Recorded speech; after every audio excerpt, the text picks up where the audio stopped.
নমস্কার বন্ধুরা, moon cooking চ্যানেলে সকলকে স্বাগত।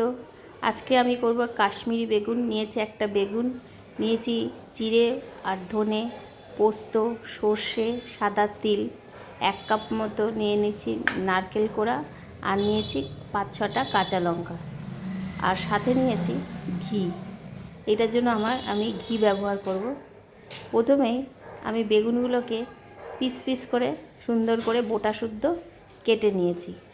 নুন, হলুদ, অল্প চিনি দিয়ে আমি এইটাকে ভালো করে প্রথমে মেখে নিয়েছি বেগুনগুলোকে। এবার সাদা তেল ব্যবহার করেছি আমি রান্নার জন্য। সাদা তেলে বেগুনগুলোকে লাল করে ভেজে নিয়েছি। দেখছেন বেগুনগুলো আমি বোটা শুদ্ধই কেটেছি। এবার বাদবাকি আরও বেগুন দিয়ে সবকটা বেগুন ভেজে নিয়েছি। ভাজা হয়ে গেলে এই সাদা তেলে আমি দিয়ে দিয়েছি কালো জিরে ফোড়ন।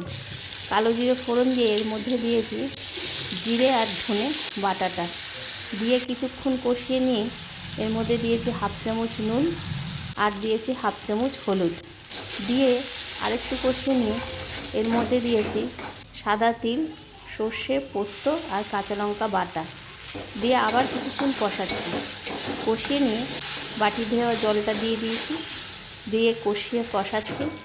দেখেছেন কীরকম তেল বেরিয়ে এসছে। এই সময় আমি দিয়ে দিয়েছি নারকেলের দুধটা দিয়ে ভালো করে নাড়াচ্ছি। নাড়িয়ে যেই অল্প ফুটে উঠেছে এই সময় আমি দিয়ে দিয়েছি কাঁচা দুধ 2 টেবিল চামচ।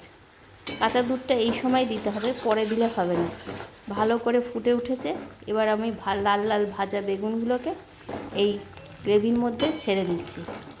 ঝোলটা শুকিয়ে গেছে, হয়ে গেছে বেগুনটা। এই অবস্থায় আমি এখানে দিয়ে দিচ্ছি অল্প একটু চিনি, 1/2 চামচ মতো, আর দিয়ে দিচ্ছি 3টে চেরা কাঁচা লঙ্কা, আর দেব গরম মশলার গুঁড়ো, আর 1/2 চামচেরও কম একটু ঘি দিয়ে সবকটাকে দিয়ে দিলাম। দিয়ে এটাকে আলগা হাতে নাড়ব যাতে বেগুনগুলো ভেঙে না যায়। হয়ে গেছে আমার কাশ্মীরি বেগুন। খেতেও দুর্দান্ত হয়, ভাতের সাথে জমে যায়। যদি ভিডিওটা ভালো লাগে লাইক, শেয়ার ও সাবস্ক্রাইব করবেন।